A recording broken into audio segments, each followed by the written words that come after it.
During my prenatal checkup, the doctor waited for the moment my view was blocked. In that instant, he quietly took off his glove. Then, in a way that made my whole body burn, he started the exam. He thought no one would notice. The strange technique made me realize something was wrong. He was a doctor, so I held it in and said nothing. When I got home, I stayed alone in the bathroom for a long time. When my husband came back from work, I finally broke down and collapsed into his arms. I told Mike everything. He understood immediately. That man had used a medical exam to violate me.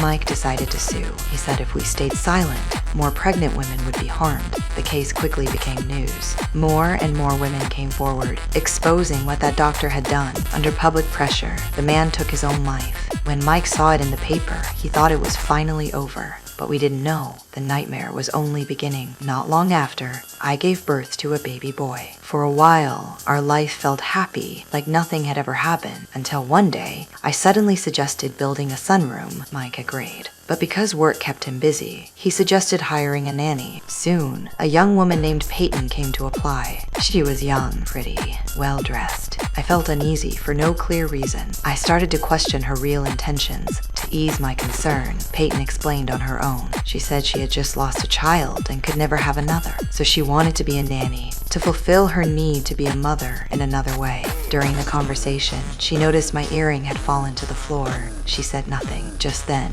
Mike came home, watching us together, loving and close. Peyton's eyes changed. She realized we were still hesitating, so she decided to put on a show. She pulled out the earring and suddenly shouted in panic, "Oh my God!" When Mike and I rushed over, she held it up and claimed she found it in the baby's mouth. That was how she got the job.